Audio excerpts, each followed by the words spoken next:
সকাল থেকেই ঢাকার আকাশ ছিল মেঘাচ্ছন্ন। দুপুর হতেই কালো মেঘে ছেয়ে যায়। কিছুক্ষণ না যেতেই যেন সন্ধ্যা ঘনিয়ে এলো। এরপর শুরু হয় ঝুম বৃষ্টি।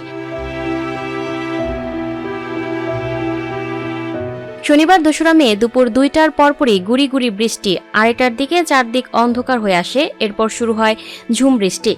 বৃষ্টিতে বিভিন্ন স্থানে পানি জমে গেছে। এতে কর্মজীবী মানুষ পড়েছেন ভোগান্তিতে। বেসরকারি চাকরিজীবী মেহেদী হাসান বলেন, অফিসের কাজে একটু বের হয়ে কারওয়ান বাজারে আটকা পড়ে গেছি। চারদিক অন্ধকার হয়ে গেছে, মনে হচ্ছে সন্ধ্যা হয়ে গেছে। বেসরকারি চাকরিজীবী নোমান বিল্লাহ বলেন, দুপুরে অফিসে বসেছিলাম, হঠাৎ জানালায় তাকিয়ে দেখি রাত হয়ে গেছে, প্রচুর বৃষ্টি হচ্ছে। এদিকে আবহাওয়া অফিস জানিয়েছে আগামী কয়েকদিন দেশের সব বিভাগে অস্থায়ীভাবে দমকা অথবা ঝড়ো হাওয়া ও বিদ্যুৎ চমকানো সহ হালকা থেকে মাঝারি ধরনের বৃষ্টি অথবা বজ্রসহ বৃষ্টি হতে পারে। সেই সঙ্গে কোথাও কোথাও মাঝারি ধরনের ভারী থেকে অতি ভারী বর্ষণ হতে পারে। Lucky Akter, up to date news, Dhaka.